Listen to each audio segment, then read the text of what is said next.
आज के इस पुस्तक के लोकार्पण के अवसर पर मंच पर उपस्थित हमारे डॉक्टर श्यामा प्रसाद मुखर्जी के डायरेक्टर और मेरे मित्र डॉक्टर अनिर्बान गांगुली जी, हमारे शिवानंद द्विवेदी जी जो एडिटर हैं अमृतकाल की ओर इस पुस्तक के, श्री के उपाध्याय जी, श्री प्रभात कुमार जी और यहाँ उपस्थित हमारे साथ भारत सरकार में मंत्री एसपी सिंह बघेल जी, हमारे सांसद मनोज जी, राष्ट्रीय संगठक हमारे वी सतीश जी और यहाँ उपस्थित सभी वरिष्ठ सज्जन वृंद और मेरे प्रभात प्रकाशन के प्रभात जी और हमारे मीडिया के साथ ही प्रिंट मीडिया और इलेक्ट्रॉनिक मीडिया के मेरे साथी, ये मेरा सौभाग्य है कि आज अमृतकाल की ओर इस पुस्तक के विमोचन का मुझे सौभाग्य मिला है। कुछ दिन पहले अनिर्बान गांगुली जी आए थे, उन्होंने मुझसे कहा था कि इस तरीके से ये पुस्तक लिखी गई है और इसमें हमारे विचारक, लेखक, स्तंभकार और जो रिसर्च करते हैं ऐसे हमारे जाने माने लोग, उन्होंने जो पिछले 9 साल में जो भारत में आदरणीय प्रधानमंत्री मोदी जी के नेतृत्व में जो कार्य हुए हैं उसके बारे में 21 लेखों में इसको उन्होंने समाहित किया है। तो इसके आप लोकार्पण में आएंगे तो अच्छा रहेगा। मैंने सहर्ष स्वीकार इसलिए किया क्योंकि यह मैं मानता हूं कि यह बहुत ज़रूरी है कि जिस तरीके से प्रधानमंत्री जी ने पिछले 9 सालों में देश को एक नई दिशा दी है और देश को की दशा में भी जिस तरीके से सुधार हुआ है और जिस गहराई के साथ आप सब लोगों ने उस पर मेहनत करके उसके विभिन्न बिंदुओं को रखने की कोशिश की है, उसमें मैं भी अपना योगदान करूं और ज़रूर इसका हिस्सा बनूं। तो आप सब लोगों ने मुझे बुलाया, उसके लिए मैं धन्यवादी हूं। इस पुस्तक में जो लेखकों ने लिखा है वो बहुत ही सारगर्भित और संक्षिप्त रूप में उस बात को रखने का प्रयास किया है। एक तरीके से मैं कहूं तो ये गागर में सागर है, क्योंकि 9 साल में जितने काम हुए हैं उन सब पर चर्चा करना तो जिसको कहते हैं ग्रंथ बन जाएगा, लेकिन आपने उसमें मुख्य बातों को निकाल करके सागर को गागर में भरने का प्रयास किया है। इसके लिए आप सब लोगों को मैं बधाई देता हूं जिन्होंने इस पर मेहनत की है। मुझे बताया गया कि राम बहादुर राय जी ने जब प्रजातंत्र को कैसे और प्रजातंत्र की भागीदारी के बारे में, मोदी जी के नेतृत्व के बारे में उन्होंने लिखा, तो उन्होंने 4 दिन तक कोई टेलीफोन भी नहीं लिया और सिर्फ इसी लेख को लिखने के लिए उन्होंने अपने आप को समर्पित किया। तो ये बताता है कि किस तरीके से इस किताब को पर कोशिश हुई है और इसलिए हम सब लोगों का ये दायित्व भी बन जाता है कि हम इस पुस्तक का अध्ययन भी करें, पढ़ें भी और जिस तरीके से हमारे भारत के गृह मंत्री अमित शाह जी ने इसका प्राकथन लिखा है वह भी पढ़ने लायक है, जिसमें उन्होंने बताया है कि किस तरीके से इस यात्रा में राज करना एक बात है, राज करने के लिए समर्पित भाव से, सेवा भाव से उसको आगे बढ़ाना और जिसे कहते हैं रूल करने के बेसिक प्रिंसिपल्स पर क्लैरिटी रहना और किसी उद्देश्य और फिलॉसफी के साथ देश को आगे ले जाना, इन बारीकियों को समझना बहुत जरूरी है। जिसको इस पुस्तक में समझाने का प्रयास हुआ है उसको हमको समझना चाहिए। ये प्रधानमंत्री से प्रधान सेवक, ये शब्द सिर्फ शब्द नहीं है, ये संस्कारों को परिवर्तित करने वाला रास्ता है। ये हमारे यहां की परंपराओं में नेतृत्व करने वाले की क्या समर्पण है। हम सब लोग राजपथ सुनने के आदी हो गए थे, लेकिन ये राजपथ को कर्तव्य पथ में बदल देना, यह अपने आप में बताता है कि किस तरीके से हमारी सोच की संस्कृति कितनी गहरी है और हम लोगों के लिए किस भाव से समर्पित है, इस बात को इसमें से उजागर होता है। ये जिसे किसी ने वॉकिंग स्टिक बना दिया, चोल डायनेस्टी की संस्कृति से जुड़ा हुआ सिंघोल, उसको देश की आकांक्षाओं से जुड़े हुए 140 करोड़ देश के नई संसद भवन में स्थापित करना, यह भी अपने आप में बताता है कि यह सिर्फ राज नहीं है, यह सिर्फ प्रधानमंत्रित्व का विषय नहीं है, यह देश को नई दिशा के साथ पुरानी संस्कृति से जोड़कर चलने वाला मार्ग है। इसको हमको समझना चाहिए। और वो सिंघोल किस बात का प्रतीक है? राष्ट्रीय एकता का प्रतीक है। वो सिंघोल किस बात का प्रतीक है? वो सेवा का प्रतीक है। वो सिंघोल किस बात का प्रतीक है? कि we are committed to the Constitution of India, और उसको समर्पित के भाव से काम करने का यह उसमें से समर्पण बोध आता है। तो ये सारी बातें जब हम देखते हैं तो मुझे लगता है कि आप सब लोग इस किताब को जरूर पढ़ें, क्योंकि इसमें जो लेख लिखे गए हैं वो सिर्फ आंकड़े नहीं हैं, उसके अंदर एक जान है, एक भारतीयता की और एक भारतीय परंपराओं से निकले हुए संस्कारों से, और संस्कार के साथ साथ उन डीप फिलॉसफीज के साथ आगे किस तरीके से देश को, समाज को ले जाना है, उसका रास्ता उसमें से हमको देखने को मिलता है। इसलिए मैं आप सबसे इस बात के लिए बहुत ही विनम्र निवेदन करूंगा कि इस पुस्तक को जरूर पढ़िएगा। ये हम सब लोगों को एक तरीके से इंसाइट भी देता है और इनलाइटन भी करता है कि राज करना, पॉलिटिक्स करना, ये पॉलिटिक्स ही नहीं है, ये राज करना ही नहीं है, ये लोगों के 140 करोड़ देशवासियों की तकदीर और तस्वीर बदलने का रास्ता है। इस बात को हमको समझना चाहिए। और मैं यहाँ ये भी कहना चाहता हूं, क्योंकि मैं राजनीति को बहुत लंबे समय से देखता आया हूं।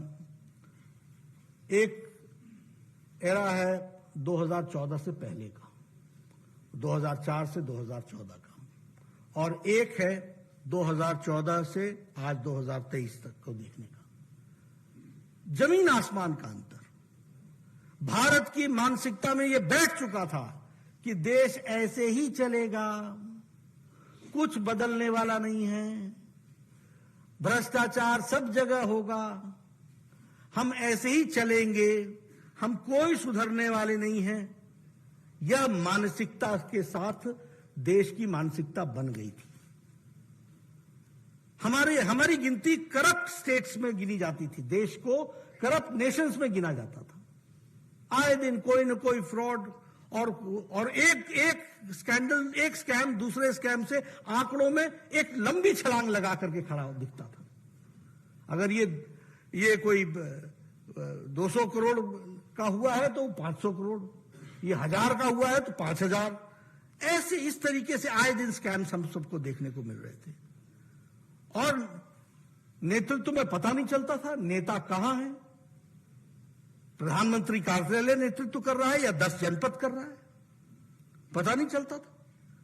नेता की जानकारी नहीं, नेतृत्व, निर्णय, नीति, नियत सब प्रश्नवाचक चिन्ह के साथ खड़े थे। आपने हिम्मत करके 2014 में आदरणीय मोदी जी को आशीर्वाद दिया, भारतीय जनता पार्टी को आशीर्वाद दिया, एनडीए की सरकार बनी, और 2014 में नेतृत्व भी मिला, नीति भी मिली, नीयत भी साफ थी, और काम करने के साथ साथ आगे बढ़ने का लक्ष्य था, जिसको हम लोगों ने पूरा किया। ये हमको ध्यान रखना चाहिए। इसलिए पॉलिसी पैरालिसिस से decision making government, bold decisions लेने वाली गवर्नमेंट, ये हम सबको देखने को मिला है। और देश का वातावरण भी बदला, और देश के वातावरण बदलने के साथ साथ मैं ये भी कहूंगा कि राजनीतिक संस्कृति बदल गई, पॉलिटिकल कल्चर बदल गया। वोट बैंक पॉलिटिक्स से निकल करके देश अब रिपोर्ट कार्ड पॉलिटिक्स पर आ गया। डायनेस्टी से निकल करके डेमोक्रेसी के साथ खड़ा होना सीख गया है, और उसी तरीके से डायनेस्टिक से निकल करके मेरिटोक्रेसी के साथ खड़ा होना यह देश सीख चुका है। यह हमको समझना चाहिए, यह हमको ध्यान में रखना चाहिए। और हम अगर मोदी जी के विषयों पर चर्चा करें, इसमें आपके 21 लेख लिखे हुए हैं जिसमें आप सारी बातों को, इन बातों को आप रखेंगे। लेकिन अगर आज हम देखें तो हम कह सकते हैं कि एक समय 2014 से पहले का समय था, मालूम नहीं कहां बम ब्लास्ट हो जाएगा, मालूम नहीं टेररिस्ट एक्टिविटी कहां हो जाएगी, मालूम नहीं बम कैनॉट प्लेस में फटेगा या हाई कोर्ट के परिसर के बाहर फटेगा, मालूम नहीं कि बनारस के रेलवे स्टेशन पर फटेगा या मंदिर के सामने फटेगा। यह वातावरण हम लोगों ने देखा और आज हम देखते हैं कि देश सुरक्षित और सुरक्षित के साथ साथ एकता के सूत्र में बंधा हुआ देश हम सबको देखने को मिलता है। कभी हम लोगों ने सोचा था कि आर्टिकल 370 एब्रोगेट होगा? कभी सोचा था? नारा हम जरूर लगाते थे, एक देश में दो निशान, दो विधान, दो संविधान नहीं चलेंगे। लेकिन आप लोगों ने साथ दिया और आप लोगों ने साथ देने का नतीजा ये रहा कि आज it was 6th of August 2019 that the complete unification of the country was done and Article 370 was abrogated. उसी तरीके से विकास और विरासत दोनों का ख्याल किया गया। विकास में अगर हमने बहुत ऊंची ऊंचाइयां ली और हमने नए नए कीर्तिमान स्थापित किए तो विरासत का भी ध्यान रखा। अगर हम कहें तो केदारनाथ से काशी विश्वनाथ का जीर्णोद्धार, हमारे शंकराचार्य जी की समाधि का फिर से बनना, फिर उसी तरीके से हमारे पूज्य स्थानों का फिर से रीडू करना और उसको आगे बढ़ाना। हम सब लोगों से पूछा जाता था, हम कहते थे हम मंदिर वहीं बनाएंगे, तो हमसे लोग पूछते थे तिथि कब बताएंगे। आज हम ये कह सकते हैं कि भव्य राम मंदिर वहां पर बन रहा है और वह भारत की संस्कृति का एक तरीके से सूचक है, वह भी हम सब लोगों को ध्यान में आता है। एक बात जो हमको समझनी चाहिए वो ये कि एक पॉलिटिक्स थी डिवीजन की, north south division, language division, आपस में भेदभाव क्रिएट करो। प्रधानमंत्री मोदी जी ने उसको भी यूनिफाई किया। अगर संत तिरुवल्लुवर की बात उन्होंने यूनाइटेड नेशन, संयुक्त राष्ट्र में की, तो बसवन्ना की चर्चा, संत बसवन्ना की चर्चा उन्होंने यूके में राज करने की नीति पर की। यह भी हमको ध्यान रखना चाहिए। अगर तमिल काशी संगम इसको आगे बढ़ाया तो तमिल सौराष्ट्र संगम को भी आगे बढ़ाया। यह सब बताता है कि कल्चरल यूनिफिकेशन के लिए किस तरीके से काम हुआ है, वह भी हमको, ये सिंघोल अपने आप में इस बात का सूचक है कि भारत एक यूनाइटेड रूप में देखने का तरीका किस तरीके का होता है, उसकी गहराई को भी ये बताता है, दर्शाता है। इसको भी हमको ध्यान में रखना चाहिए। एक सबसे बड़ी बात मैं जरूर कहूंगा, क्योंकि सार्वजनिक जीवन से लंबे समय तक जुड़ा रहा हूं और मुझे लंबे समय तक एक विधायक के रूप में काम करने का मौका मिला। गांव, गरीब, वंचित, पीड़ित, शोषित, दलित, महिला, युवा, किसान, इसकी चिंता अगर हुई है तो सही मायने में नरेंद्र मोदी जी के नेतृत्व वाली सरकार ने चिंता की। Empowerment of the poor, empowerment of the women, empowerment of the Dalits, empowerment of farmers, ये अगर कभी हुआ और सही मायने में हुआ, और मैं आपको धरती की बात बताना चाहूंगा। बहुत सी बातें चर्चा होती है लेकिन मैं सोच करके कई बार छोड़ देता हूं, लेकिन आज आपसे जरूर शेयर करूंगा। आज प्रधानमंत्री आवास योजना में लगभग 4 करोड़ से ज्यादा मकान बन गए हैं और किचन, टॉयलेट, गैस का कनेक्शन, कोर्टयार्ड और उसके साथ साथ 2 कमरे और इस तरीके की व्यवस्था के साथ आज 4 करोड़ घर बन गए। मैं एमएलए था, मेरे सामने मेरा ब्लॉक डेवलपमेंट ऑफिसर आता था बीडीओ और कहता था, नड्डा जी इस बार आपको एक पंचायत में एक इंदिरा आवास योजना में घर मिला है, बताइए इसको किसको दें। मैं कहता था, भैया ये तू ही बांट ले, मैं क्या बांटूंगा, इस इंदिरा आवास योजना को लेके मैं क्या करूंगा। देखिए पॉलिसी डिसीजन का फर्क जमीन पर क्या पड़ता है उसको समझिए। मैं आपको वो समझाने की कोशिश कर रहा हूं। आज 4 करोड़ घर, एक एक पंचायत में 200-100 घर बन रहे हैं और डायरेक्ट डिस्बर्समेंट हो रही है, डीबीटी के माध्यम से हो रही है। नो बिचौलिया, नो मिडिल मैन। ये बदला हुआ भारत नहीं है तो और क्या है, ये हमने धरती पर देखा है, ये हम आपको बताना चाहते हैं। अगर मैं स्वच्छ भारत की बात करूं, ठीक है, हम लोग कई बार इतने इम्यून हो जाते हैं कि इन बातों को ध्यान में नहीं रखते हैं। आप सब लोगों ने आज से अगर 10 साल पहले कभी भी हाईवे पर सफर किया होगा तो आप देखते होंगे कि झुंड की झुंड महिलाएं अपने दैनिक नित्य कर्म को करने के लिए सड़क के किनारे पर एक साथ जाती हुई आपको दिखती थी। क्या मानवता थी, क्या ह्यूमन डिग्निटी थी, क्या महिलाओं के साथ व्यवहार हो रहा होगा, आप समझ सकते हैं। और ये this also resulted into sexual abuse, this also resulted into sexual violence also, because they were vulnerable. और क्या डिग्निटी थी, सूर्यास्त और सूर्योदय का इंतजार करती थी अपने दैनिक नित्य कर्म से फ्री होने के लिए। और संख्या कितनी निकली, 12 करोड़, 101 करोड़ 40 लाख, और 12 करोड़ फैमिलीज का मतलब बच्चे होते हैं। किस तरीके का जीवन जी रहे थे। आज स्वच्छता अभियान के तहत, और जब प्रधानमंत्री जी ने इसकी चर्चा लाल किले से की तो हमारे कांग्रेसी भाइयों ने खिल्ली उड़ाने की कोशिश की, मजाक, प्रधानमंत्री स्वच्छता की बात लाल किले के रैम्पार्ट्स ऑफ लाल किला बोलते हैं, उनके ये समझ में नहीं आया। लेकिन आज बदलती हुई तस्वीर, और मैं स्वास्थ्य मंत्री की दृष्टि से आपसे बता सकता हूं, इसके चलते डायरिया के केसेस भी घट गए और बच्चों के डायरिया के केसेस घट गए, ये भी हमको ध्यान रखना चाहिए। तो ये भी हमको, अब सौभाग्य योजना की बात करें, मैं तो फिर आपको, क्योंकि जमीन की बात बता सकता हूं कि किस तरीके का फर्क आता है। हमारे यहां जब मान लीजिए कि 2 भाइयों का डिवीजन हुआ और एक नया घर बन गया, तो उस घर को जब इलेक्ट्रिसिटी लगती थी और वो नए जगह पर जाकर के बसता था, तो वो मेरे पास आता था और कहता था, भाई साहब मेरे को बिजली दिला दीजिए। मैं जूनियर इंजीनियर को बोलता था कि इसको बिजली दो। जानते हैं पहले बिजली वाला क्या बोलता था, ऐसा है पहला काम तो करो कि गांव वालों को लाओ और ला करके सब इकट्ठे होकर के खंबा ले जाओ। खंबा मतलब पोल, यानी वो सरकार की जिम्मेवारी नहीं है, वो तुम करो। और कितना मीटर तार लगेगी, तो 200 मीटर लगेगी, तो 100 मीटर का तुम इंतजाम करो, 100 मैं करता हूं। यानी ऑब्लिगेशन है, जैसे ऑब्लाइज कर रहे हैं। अगर 100 मीटर दे दिया तो ऐसा लगा जैसे हमने कोई बहुत बड़ा ऑब्लिगेशन कर दिया। आज सौभाग्य योजना में 2 करोड़ 60 लाख घरों को बिजली पहुंचाई गई है। और मैं आपको इसका वास्तविक विषय बताता हूं। जब मैं लाभार्थी से मिलने के लिए लखनऊ के पास के गांव में गया, आउटस्कर्ट्स ऑफ लखनऊ, तो मुझे वहां के सज्जन ने कहा, बिजली आई थी उसके यहां, तो मैं गया था उसके यहां, तो बोलने लगा बाबूजी मजा आ गया। मैंने कहा मजा क्या आया?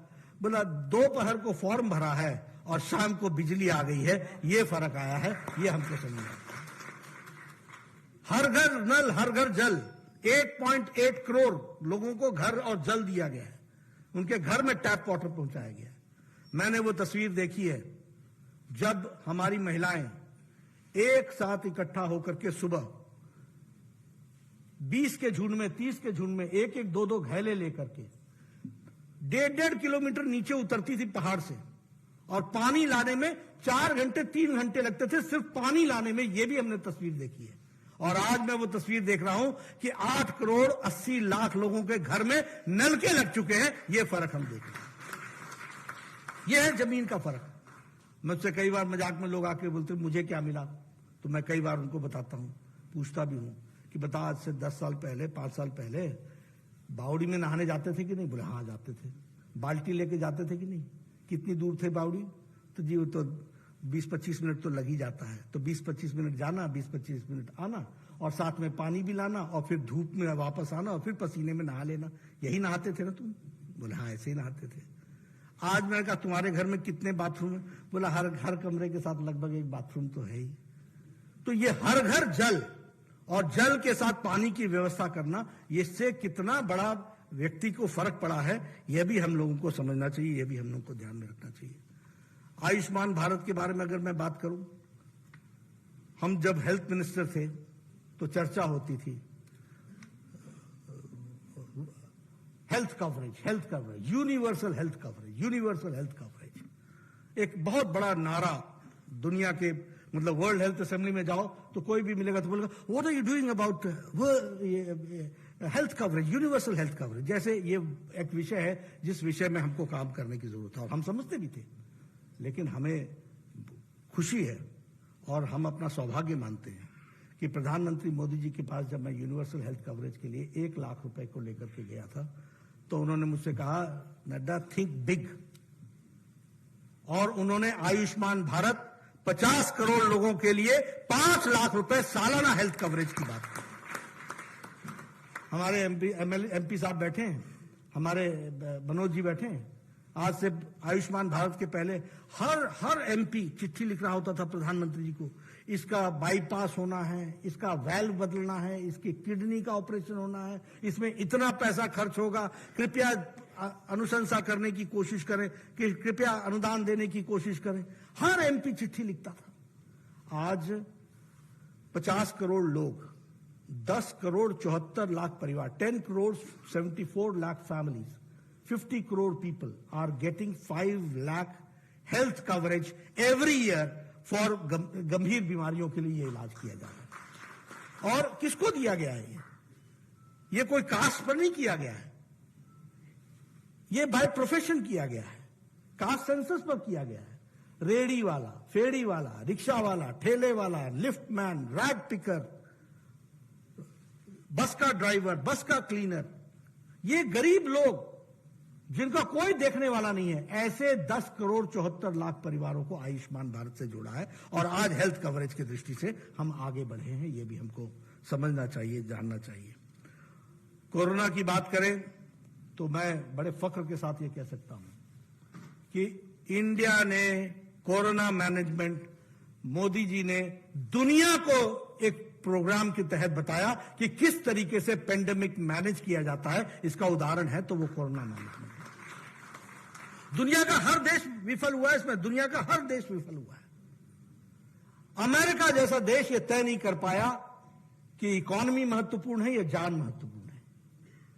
देश नहीं तय पाया लॉकडाउन लगाएं कि नहीं लगाएं। यूरोप नहीं तय कर पाया। लेकिन प्रधानमंत्री मोदी जी ने समय पर बोल्ड डिसीजन लिया, लॉकडाउन लगाया, देश को तैयार किया और उस समय कहा जान चाहिए, जान है तो जहान है। पहले जान, और जब जान को बचा लिया तो कहा जान भी है और जहान भी है, दोनों को संभाल करके चलिए। अगर मैं बात करूं कोरोना मैनेजमेंट की दृष्टि से तो मैं कई बार इस बात को कहता हूं, स्वास्थ्य मंत्री रहा हूं। इस देश में टेटनेस को नेशनल प्रोग्राम बनने में 25 इयर्स लगे। इस देश में स्मॉल पॉक्स, चिकन पॉक्स को नेशनल प्रोग्राम बनने में 20 to 25 इयर्स लगे। ट्यूबरक्लोसिस के प्रोग्राम को नेशनल प्रोग्राम बनने में 30 इयर्स लगे। जापानीज इंसेफ्लाइटिस को नेशनल प्रोग्राम बनने में 100 साल लग गए, 100 इयर्स।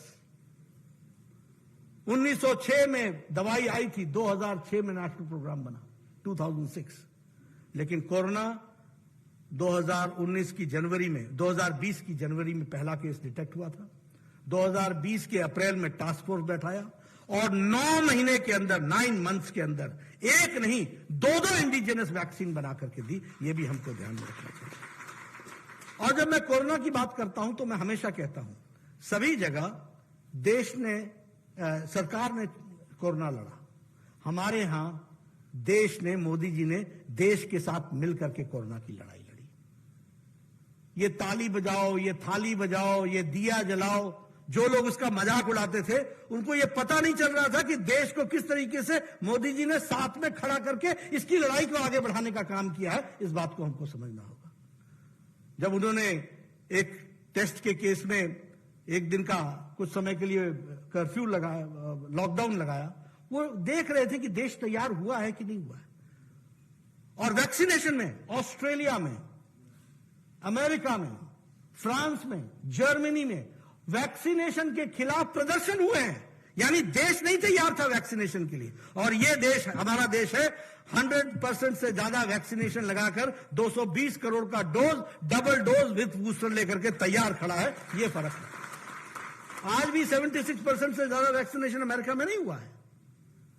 ये फर्क हमको समझना चाहिए और ये हम लोग को के ध्यान में रहना चाहिए। अगर मैं आर्थिक दृष्टि से बात करूं तो इकोनॉमी की दृष्टि से आज India has overtaken Britain. It is now the 5th largest economy. और ऋषि सुनक बोलता है time is not far when India will become the 3rd largest economy. ये वहां का प्राइम मिनिस्टर बोल रहा है। ये स्थिति आकर के खड़ी हुई है। उसी तरीके से अगर हम देखें, मैं आपके सामने, अब मैं कई बार हमसे लोग बात करते हैं इन्फ्लेशन और ये और वो, सारी दुनिया में आर्थिक संकट आया। सारी दुनिया में पेंडेमिक आया, सारी दुनिया में यूक्रेन वॉर का असर रहा, सारी दुनिया में सप्लाई चेन का विषय रहा। लेकिन आपके सामने मैं कुछ आंकड़े रखना चाहता हूं। हमारा ग्रोथ रेट जो आईएमएफ के वर्ल्ड इकोनॉमिक आउटलुक के द्वारा है, उसमें ग्रोथ फोरकास्ट जो है वो यूएसए का 1.4% है, जर्मनी का 0.1% है, यूके का -0.6% है, चाइना का 5.2% है, ब्राजील का 1.2% है और इंडिया 6.1% पर खड़ा है। और अभी जो मॉर्गन स्टैनली का आया है वो ग्रोथ रेट 7.2% बताता है। ये भी हमको ध्यान में रखना है। अब मैं कांग्रेस के हमारे अनपढ़ भाइयों को क्या बताऊं? कुछ पढ़ लिख लिया करो, जरा अगल बगल झांक के देख लिया करो। जिस धरती पर आप गए हो आज, उस धरती का ग्रोथ रेट 1.4% है, जहां से आप भाषण दे रहे हो और भारत के बारे में तमाम बातें कहते हो। वहां का ग्रोथ रेट 1.4% पर खड़ा है और भारत आज 6.1% डिक्लेयर्ड है, प्रोजेक्टेड 7.2 पर खड़ा है। यह भी हमको ध्यान रखना चाहिए। अगर हम इन्फ्लेशन की बात करें, महंगाई की चर्चा करते रहते हैं। यूरोप का इन्फ्लेशन 8.6% पर खड़ा है, Germany 8.7, Italy 10, United kingdom 10.1, Russia 11.8, Turkey 5.7 और इंडिया 4.7% पर खड़ा है। यह भी हमको ध्यान में रखना चाहिए। ऑल टाइम लो। ये सारी बातों को हमको जरूर ध्यान में रखना चाहिए और जब भी हम इन बातों की चर्चा करें तो हमको जरूर लोगों से भी चर्चा करना चाहिए। दुनिया कह रही है कि India is now the bright spot, world is saying this, लेकिन हम अपने विरोधियों को उनकी दृष्टि तो ठीक कर सकते हैं, विजन कहां से दें? विजन नहीं दे सकते। आईसाइट तो ठीक कर दें, लेकिन विजन देना तो मुश्किल है। विजन तो उनको आएगा तभी होगा। हम इलेक्ट्रॉनिक मैन्युफैक्चरिंग में 500% हम ग्रोथ हमारा हुआ है। इलेक्ट्रॉनिक एक्सपोर्ट हमने 70,000 करोड़ किया है। Mobile 92% of the mobile we got was imported. Now 97% of mobiles are being manufactured in India. Bharat में उसका प्रोडक्शन चल रहा है। उसी तरीके से स्टील मैन्युफैक्चरिंग में हम 4th से 2nd स्थान पर आ गए। टॉय एक्सपोर्ट में हमारे 3 टाइम इंक्रीज हुआ है। India has become the 3rd largest market in automobile. अब गाड़ी तो वही खरीदता है जिसके पास पैसा है। This itself speaks about economy. और 3rd लार्जेस्ट मार्केट हमारी बन गई है। यह भी हमको ध्यान में रखना चाहिए। मैं यहां एक बात जरूर कहूंगा कि जब जब भारत नए कीर्तिमान स्थापित करता है, जब जब भारत के नेतृत्व की थाथी बनती है, एक उसका लोहा लोग मानते हैं, तब तब हमारे कांग्रेस के युवराज राहुल गांधी बढ़ते गौरव से पता नहीं उनको क्या समस्या हो जाती है। यह गौरव उनको पछता नहीं है, यह गौरव उनको अच्छा नहीं लगता है। दुनिया की वैक्सीन की तारीफ कर रहे हो और दुनिया भारत की वैक्सीन लेने के लिए तैयार बैठी है। 100 देशों ने भारत की वैक्सीन ली और तुम भारत की वैक्सीन पर प्रश्न खड़े करते हो और दुनिया की वैक्सीन की प्रशंसा करते हो। अगर मैं बात करूं तो आप सर्जिकल स्ट्राइक पर प्रश्न खड़ा करते हैं। आप हिंदू मुस्लिम को डिवाइड करने की बात करते हैं और एक तरीके से विभाजन के समाज में डिवीजन हो, इस बात को आप प्रयास करते हैं। और ऊपर से आप कहते हैं कि हम मोहब्बत की दुकान चला रहे हैं। अरे आप नफरत का मेगा शॉपिंग मॉल खोल करके बैठे हैं। आपने नफरत की मेगा शॉपिंग मॉल खोल रखी है। और मैं कहने के लिए कह रहा हूं, याद करिए, लोग भूल जाते हैं। अफजल हम शर्मिंदा हैं, तेरे कातिल जिंदा हैं। इन बोलने वालों के साथ जेएनयू में कौन खड़ा हुआ था? कौन गया था दूसरे दिन? भारत होंगे तेरे टुकड़े टुकड़े इंशाअल्लाह इंशाअल्लाह। इन टुकड़े टुकड़े गैंग के साथ दूसरे दिन कौन खड़ा था? ये नफरत की दुकान का मेगा मॉल खोल करके जो बैठे हैं, मेगा शॉपिंग मॉल, दुनिया जानती है इनको और दुनिया इन सबको समझती है। और यह हमेशा भारत के आत्मविश्वास को कमजोर करने का प्रयास करते हैं। ये भूल जाते हैं, मोदी जी का विरोध करते करते भारत का विरोध करने लग जाते हैं। वैक्सीन भारत की थी, सर्जिकल स्ट्राइक भारत के हित में किया गया था। तुम आर्मी से पूछ रहे थे, प्रूफ लाओ, प्रमाण लाओ, आत्मविश्वास तोड़ रहे थे। यह तुम्हारा रोल है, यह तुम्हारी राष्ट्रीयता है, दिस इज योर नेशनलिज्म। आप दुनिया के साथ समंदर पार कहीं जाओ, भारत का एक एक नागरिक जानता है कि प्रधान सेवक ने इस देश को किस तरीके से आगे बढ़ाया है, इस बात को जानते हो। उसी तरीके से मैं अगर विकास की बात कहूं, इंफ्रास्ट्रक्चर की बात करूं, आप देखिए कहीं फ्लाईओवर, कहीं मेट्रो, कहीं इंफ्रास्ट्रक्चर की दृष्टि से रेलवेज का आज 22 वंदे भारत ट्रेन ऑपरेशनल हो गई हैं, वो भी हम सबको देखने को मिलता है। तो इस तरीके से अगर हम देखें तो अब डिफेंस की अगर हम बात करें, मैं डिफेंस के बारे में जरूर आपको बताना चाहूंगा कि आज डिफेंस का एक्सपोर्ट 8 टाइम इंक्रीज हुआ है। डिफेंस का प्रोडक्शन जो है वो 1 लाख करोड़ क्रॉस कर चुका है। और उसी तरीके से डिफेंस की सिक्योरिटी के दृष्टि से सर्जिकल स्ट्राइक तो हुआ ही, एयर स्ट्राइक तो हुआ ही, लेकिन भारत में इंपोर्ट भी डिफेंस इक्विपमेंट का 70% कम हुआ है। इस बात को भी हमको ध्यान में रखना चाहिए। हमने अपनी आत्मनिर्भरता की ओर हम बढ़े हैं, यह भी ध्यान में रखना चाहिए। मैं यहां यह भी कहना चाहूंगा कि एक समय में एक डिफेंस मिनिस्टर ने कहा था कि बॉर्डर्स ना बनाना, बॉर्डर्स में रोड ना बनाना, यह भारत की स्ट्रेटेजी है। आप देखो, सोच देखो कि बॉर्डर्स पर रोड ना बनाना यह भारत की स्ट्रेटेजी है। ये this is also part of defence. ये एक हमारे मंत्री ने कहा था जो डिफेंस के मिनिस्टर थे। आपसे मैं बताना चाहूंगा कि 2088 किलोमीटर्स इंडो चाइना बॉर्डर पर सड़कें डबल लेन बन चुकी हैं। ये हमको ध्यान में, all weather road 1336 kilometres Indo Pak border पर सड़कें बन चुकी हैं। 19 किलोमीटर्स बांग्लादेश बॉर्डर पर बनी है और 3,595 टोटल बॉर्डर रोड्स पर ऑल वेदर रोड सड़कें बन चुकी हैं। विद इन 24 आवर्स हमारी इंडियन आर्मी किसी भी बॉर्डर पर पहुंच सकती है। यह परिस्थिति आज आकर के खड़ी हुई है और इसमें 20,700 करोड़ रुपीस खर्च हुए हैं। यह भी हमको ध्यान में रखना चाहिए। अगर मैं एक्सटर्नल के दृष्टि से बात करूं, आपने देखा अभी हमारे प्रधानमंत्री जी जापान गए थे, G7 की मीटिंग अटेंड की और वहां पर चर्चाएं हुई। आपने देखा किस तरीके से जो बाइडेन ने जो वक्तव्य दिया, क्या वक्तव्य दिया, आई वॉन्ट योर ऑटोग्राफ। फिर आगे क्या कहा कि I have a complain, next year in June 22 you are coming to America, we are offering you a state dinner, people are complaining me that they want to join and be the part of the dinner and meet Prime Minister Modi। ये Joe Biden बोलते हैं Bharat America का राष्ट्रपति बोलता है। हमारे Papua New Guinea के आपने देखा प्राइम मिनिस्टर साहब ने जिस आदर के साथ उनका स्वागत किया, वो भी आप लोगों ने देखा। आपने देखा ब्रिटिश का प्राइम मिनिस्टर किस तरीके, ऑस्ट्रेलिया का प्राइम मिनिस्टर किस तरीके से कहता, you are the boss, Modi is the boss. ये वाक्य, ये सेंटेंसेस, ये अपने आप में भारत के कहानी बताते हैं। और ये ऐसे ही नहीं हुआ है। प्रधानमंत्री जी ने 100 बार विदेश यात्राओं में 60 कंट्रीज के साथ अपने आप को एंगेज किया है और दुनिया में अपना स्थान बनाया है। इस बात को भी हमको ध्यान में रखना चाहिए। हम अगर क्वाड के सदस्य बने, हम अगर G7 में रेगुलरली बुलाए जाने लगे हैं, G20 को हम लीड कर रहे हैं, I2 U2 में के हम पार्ट एंड पार्सल बन गए हैं, ब्रिक्स में हमारी महत्वपूर्ण भूमिका है।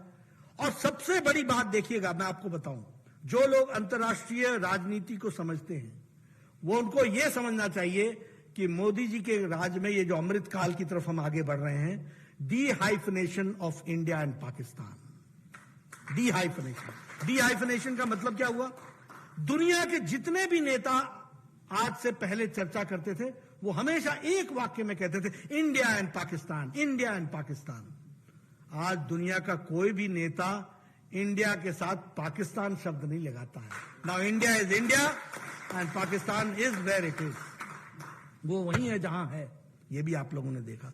तो एक इंटरनेशनल दृष्टि से भी देखें, अंतर्राष्ट्रीय दृष्टि से भी देखें, और हमारे सांस्कृतिक विरासत के बारे में मैंने आपसे चर्चा की। तो ये सब कुल मिलाकर के एक तरीके से ये प्रयास हुआ है कि आज देश विकसित भारत की ओर चल रहा है। और अमृत काल में ये हम सब का सौभाग्य है, क्योंकि आप लोगों ने भी राजनीति बहुत समय से देखी है, आप सब लोग जानते हैं।